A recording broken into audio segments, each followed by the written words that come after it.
Welcome sa Durs TV. Kung interesado ka sa ganitong news, huwag kalimutang isubscribe ang ating YouTube channel. Maraming salamat! Welcome po ulit sa ating panibagong update tungkol sa King Pao. Ihahatid ko po sa inyo ang pinakabago at pinaka-latest na mga kaganapan tungkol sa kanila.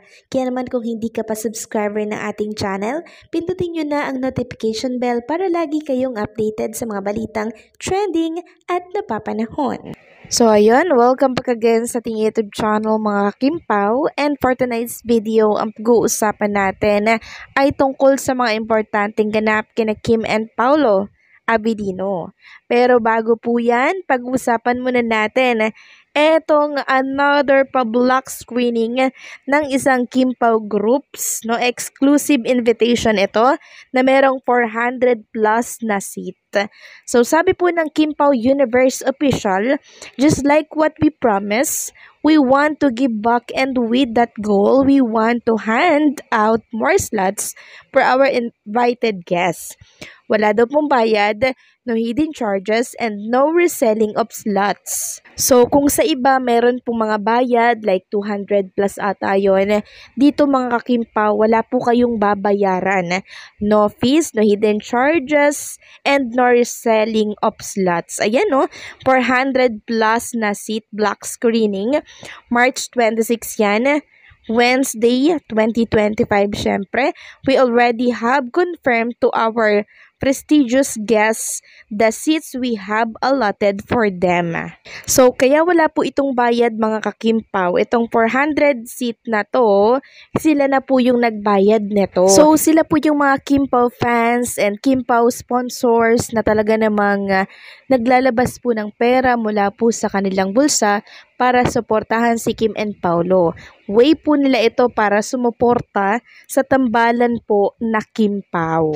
Para po sa mas maraming information, i-contact nyo lamang po or i-DM itong kimpaouniverse@gmail.com. Samantalang pag-usapan naman natin ang ganap dito sa SM Valenzuela. So, i-continue natin yung update natin kanina. Okay? Kasi ang tackle lang natin sa update natin kanina ay yung mga audience na talaga namang nagpunta. So, sabi ko, diba, punong-puno po yung SM Valenzuela at talaga naman pong dinagsa na naman ang Kim Pao.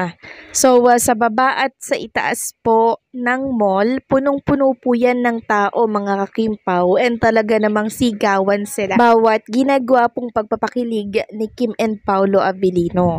Katulad na lamang ng eksenang ito mga kakimpaw, pumababa po sa hagdanan si Kim and Paolo Abilino dito, and talaga namang dyan nagkatinginan sila ng husto, and sigawan po talaga yung mga Kim Pao fans na nandirito po sa SM Valenzuela.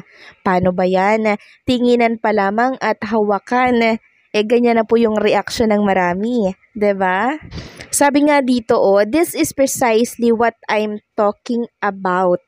The support from everyone is heartfelt and keeps growing for this too. Isa ako sa sumugal sa kanila. Mahal namin kayo, Kim Pao. So, parang reyna daw at hari si Paolo at Kim Chu dito po sa itaas ng hagdanan kasi ang dami pong mga tao nakapalibot sa kanila. Tapos tinitingala po nila si Kim and Paolo. Sabi tuloy ng isang fan dito sa X, uy, ang cute nilang tingnan sa taas. Parang mahal na reyna at hari lang. And eto pa yung nakakatuwa dyan mga kakimpaw. Nung nasa stage na po si Kim and Paolo Abilino, nagkaroon sila ng duet doon, and grabe po talaga yung kilig na nangyari doon mga kakimpaw. Katulad na lamang netong pag-uusapan natin ngayon. So nilapitan po ni Chinita Princess si Paolo Abilino habang siya ay kumakanta, no? Kumakanta sila parehas, pero line kasi ni Chinita Princess itong pag-uusapan natin ngayon. Nilapitan niya po si Paolo Abilino, hinawakan niya po sa pisngi, pakahawak po ni Chinita Princess sa pisngi po ni Paolo Abilino. Parang biglang lumambot si Paolo kasi nakahawak po si Paolo sa braso ni Chinita, bigla siyang lumupaypay. Yun po yung napansin ko doon at napansin din ng mga Kim Pao Nation. Parang nanghina si Paolo Abilino, di ba? Parang naubos yung lakas niya nang si Chinita Princess ay ay lumapit na at hinawakan po siya sa pisngi. Narito nga yung mga komento ng ilang Kim Pao fans. So, tunaw siya eh. Sabi pa ng isa, lumambot ang Paulo. Dagdag pa ng isa, hala nang hihina si Paulo kay Chinita tapos tumawa siya. So yan din yung napansin ko mga kakimpaw. Tawang-tawa nga po ako kanina habang paulit-ulit kong pinapanood yung video na to ni Kim and Paulo Avellino. Para bang ang datingan ay si Chinita Princess po yung nakakapagbigay ng panghihina kay Paulo Avellino. Yun bang tunaw ka talaga pag linapitan ka na ng isang babae? Ganyan po yung nakita at napansin ko kay Kim and kay Paulo. Tawang-tawa talaga ako. Grabe, no? Si Paulo Avellino po pala, mga kakimpaw, lalabas or lumalabas na inlababo talaga siya kay Chinita Princess.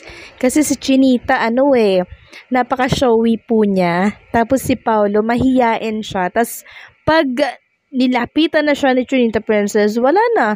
Ando na yung hiya niya agad. Tapos para siyang natutunaw or nauupos na kandila. Sobrang nakakilig po talaga sila Kim and Paulo Avellino, 'di ba?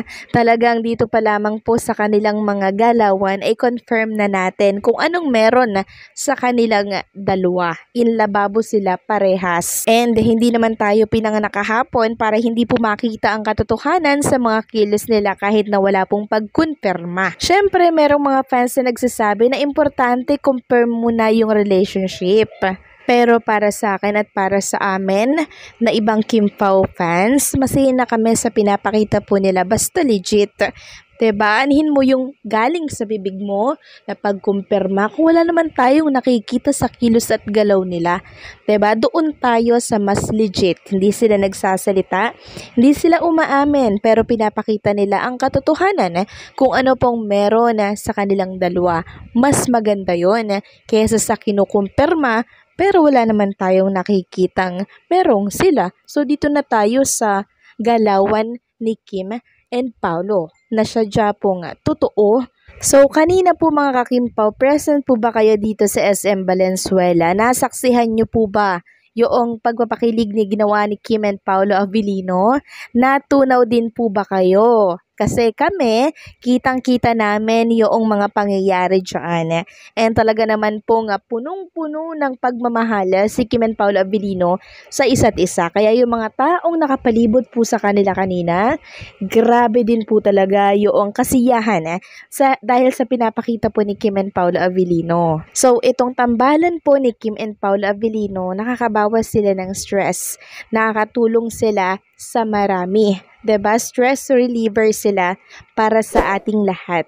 Kaya naman patuloy natin silang suportahan, lalo na sa March 26, 2025. Okay? So hanggang dito na lamang update natin. Maraming salamat sa patuloy na pagsuporta and don't forget to like, share, comment, and subscribe.